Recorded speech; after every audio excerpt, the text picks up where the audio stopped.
Association. Its main goal is simple: to prevent electrical injuries and fatalities by providing practical guidance for safe work practices. OSHA often refers to Nfpa 70E as a compliance guide for electrical safety. While the NEC, or Nfpa 70, focuses on safe electrical installations, Nfpa 70E focuses on people, protecting workers while they perform electrical tasks. So what exactly is Nfpa 70E? It's the standard for electrical safety in the workplace, developed by the National Fire Protection Association. Its main goal is simple: to prevent electrical injuries and fatalities by providing practical guidance for safe work practices. OSHA often refers to Nfpa 70E as a compliance guide for electrical safety. While the NEC, or Nfpa 70, focuses on safe electrical installations, Nfpa 70 focuses on people, protecting workers while they perform electrical tasks. To protect ourselves, we first need to understand the two main electrical hazards covered under Nfpa 70E: electric shock and arc flash or blast. An electric shock happens when current passes through the body, which can lead to burns, nerve damage, or even cardiac arrest. An arc flash or blast, on the other hand, is a violent explosion of electrical energy that can reach up to 35,000 degrees Fahrenheit, hotter than the surface of the sun. Both are deadly, and understanding their nature is the first step in controlling them. Electric shock occurs when the body becomes part of an electrical circuit. The severity depends on 6 factors: voltage, current, exposure time, body resistance, the current's path, and the level of protection used. Even a small current, just a few milliamps, can be fatal if it travels through the heart. That's why Nfpa 70E defines approach boundaries, specific safe distances workers must maintain from energized parts to avoid shock. Now let's talk about arc flash, one of the most violent electrical hazards. It happens when electricity leaves its intended path and travels through the air, creating intense heat, pressure, and light. Temperatures can reach up to 35,000 degrees Fahrenheit, melting metal in seconds. The explosion releases toxic fumes, pressure waves, blinding light, and molten shrapnel, all capable of causing severe injury or death. This is why every job involving energized equipment demands strict arc flash control measures. Nfpa 70E requires a risk assessment before any electrical work begins. This means identifying hazards, analyzing the risks, implementing control measures, and verifying safety before starting the task. A proper assessment determines boundaries for shock risk, specifies PPE requirements, ensures lockout/tagout is in place, and evaluates the potential for arc flash. In short, risk assessment is the foundation of safe electrical work.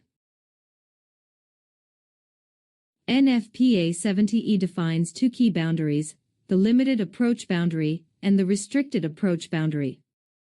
The limited boundary is the closest distance an unqualified person can approach energized parts, and only under supervision.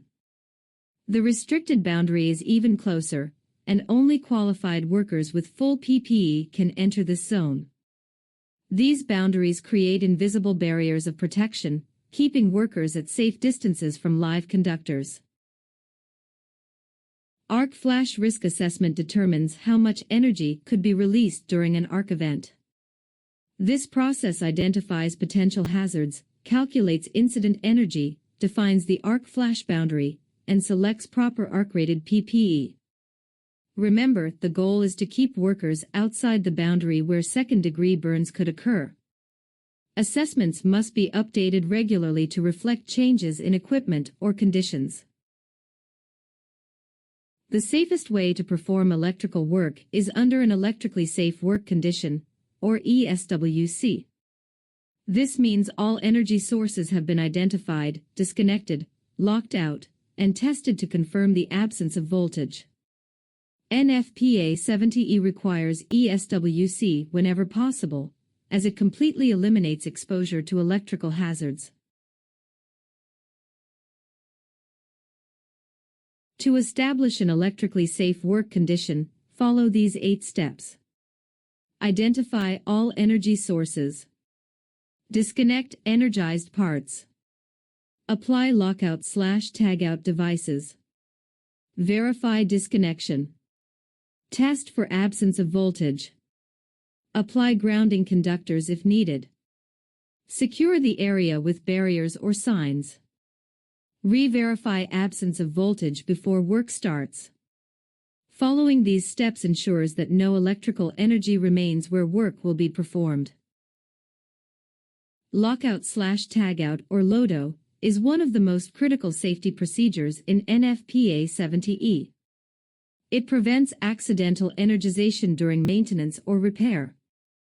The basic steps are: first, prepare and notify all affected employees. Second, shut down the equipment. Third, apply lockout/tagout devices. And finally, verify that the equipment is completely isolated. LOTO saves lives every single time it's used properly. Working on energized equipment is generally prohibited under Nfpa 70E.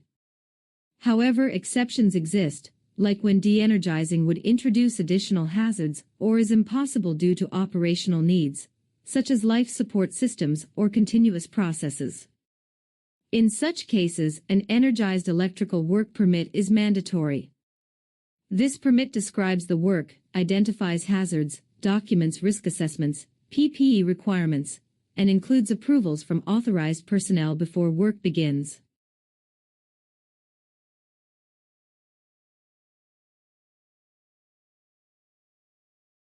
When electrical hazards cannot be eliminated, PPE becomes the last line of defense. Shock protection PPE includes voltage-rated gloves, dielectric footwear, insulating blankets, covers, and insulated tools. Every item must be properly rated, regularly inspected, and tested according to Nfpa 70E. Remember, PPE only works when it's in good condition and used correctly. Arc-rated, or AR PPE, protects workers from the thermal effects of an arc flash. There are 4 categories. Category 1 offers basic protection. Category 2 provides standard protection.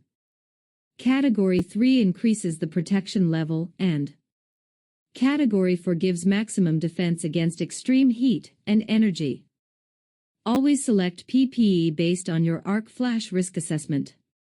AR clothing doesn't ignite, melt, or drip, and that can mean the difference between life and death. Electrical safety depends on everyone knowing their role. A qualified person has the skills, knowledge, and training to recognize electrical hazards and perform work safely. Host employers must inform contractors about known hazards and facility safety programs.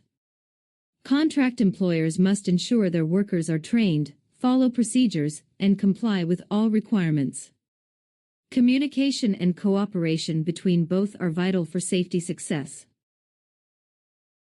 Nfpa 70E mandates initial and additional training for all employees exposed to electrical hazards. Retraining must occur at least every 3 years or sooner if new equipment or tasks are introduced. All training must be documented, including content, dates, attendees, and instructor details. Proper documentation proves compliance and helps reinforce a culture of safety and accountability. To truly implement Nfpa 70E, we need more than checklists. We need a proactive safety mindset. Always plan every electrical job thoroughly. Identify all hazards, perform risk assessments, and establish safe conditions before starting. Use the correct PPE, follow lockout/tagout, and maintain complete documentation. Remember, electrical safety is not a one-time action, it's a daily responsibility. To conclude, Nfpa 70E is the cornerstone of electrical safety. It guides us in planning, identifying hazards, using proper tools and PPE, and prioritizing electrically safe work conditions. The ultimate goal is simple: ensure that every worker returns home safely at the end of each day. Electrical safety is everyone's responsibility, so stay aware, stay trained, and stay safe. Don't forget to like, share, and subscribe HSE Career Hub.